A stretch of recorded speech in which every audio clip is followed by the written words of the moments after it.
Let's talk about your battle. I don't want to jinx it because we've still got 2 battles to go tonight, which are pretty high potential battles. But in my estimation, and it's a pretty good estimation, I think so. You guys had battle of the night.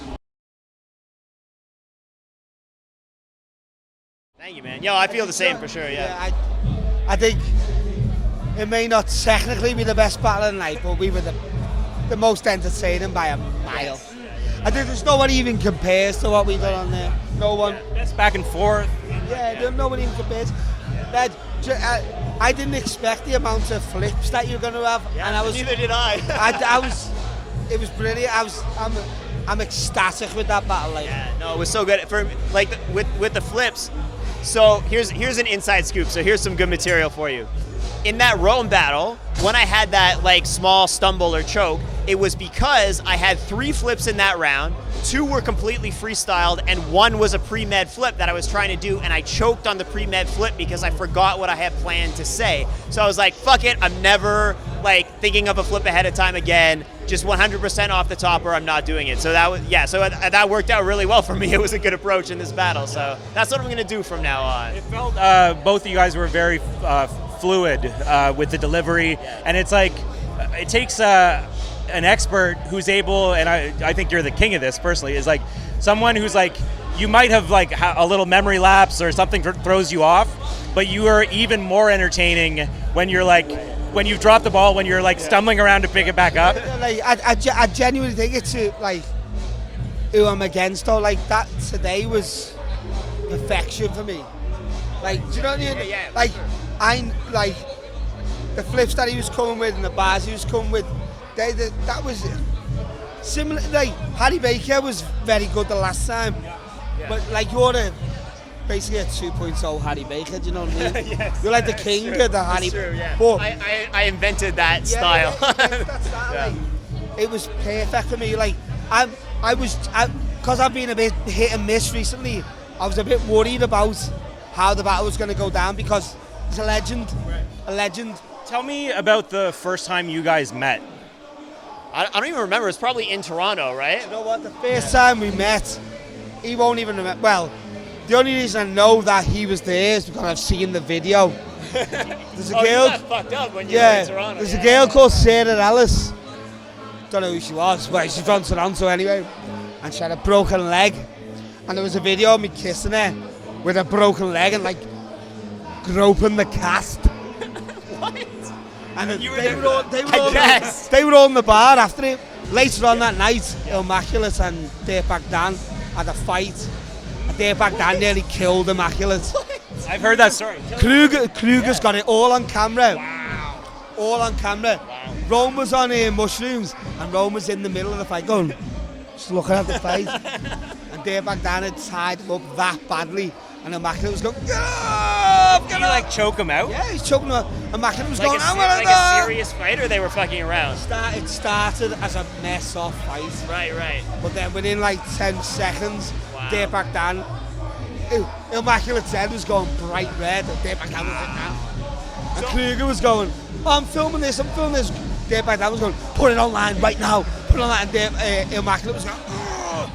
But yeah. So I couldn't remember the details of that night, but did you like sleep in an alley or something like that? Like you didn't make it to the hotel? Me and Definition. Yeah. Do you know where the World Domination 2 was? Right. You know the car park right across opposite? the street. Yeah. Definition was asleep on the floor. Oh my god. And I was that pissed. I was that fucked that I thought, do you know what? I'm gonna lie down next to you. That's the best thing to do. And it was Mystique who woke us up and said, Wow. listen, you're gonna get arrested. The police are here.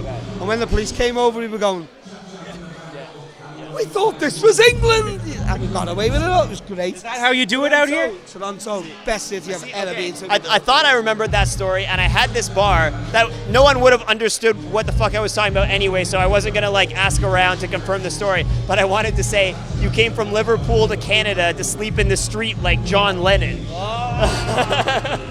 But I don't know if the crowd would have really got it. It would have hurt him in the heart. It would have been a dagger right to the heart of Oshea. So you guys are these kind of like, you're these like pillars of your respective scenes. and kind of like the comedy pillar on the Mount Rushmore of King of the Dot and Don't Flop.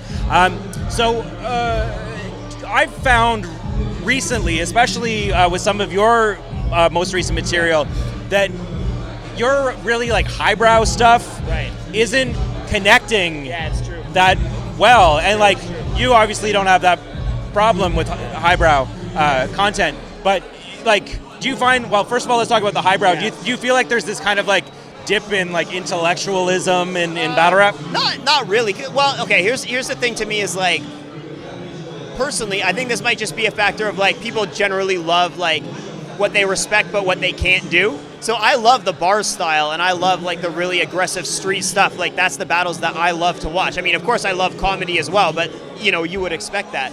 But I think that like that shit can be really intellectual too, the way these guys break it down. So it's like intellectual material goes over, but only if you have like a street edge to it. Okay. Like when you start talking about like you're trying to get a little bit serious with some references, but it doesn't like connect to that. It doesn't, you know, you can do it, like Soul kind of does it, but he connects it to a harder edge in terms of like being a serious, aggressive battler, you know what I mean? So I feel like when you're not connecting it to like that other side of things to sell it, it doesn't work as well. But the other thing is like, I can make it work. Like I made people cheer for Shakespeare bars tonight just because I made it comedy and said Shakespeare bars. So like there is a way to sell it, and I'm like hopefully starting to figure out how to do that. Those punches weren't even like your toughest punches. Like there was kind of a dip in your third when I thought the content quality didn't dip, but some of the reaction did. And so I'm sorry to say that your stuff's lowbrow because it's still incredibly clever. Oh yeah. I'd tell you right now, I openly go for that whole I'm slightly less clever than you, but I'm clever than you because I'm using that less clever stuff. You know what I mean? Right.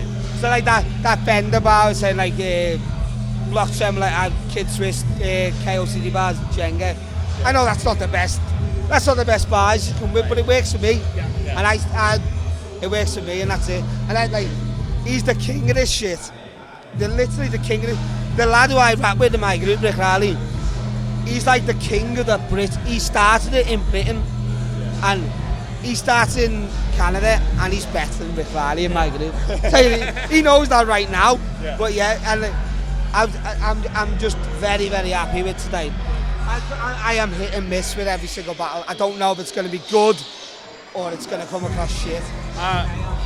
Also, I've interviewed Big K many times.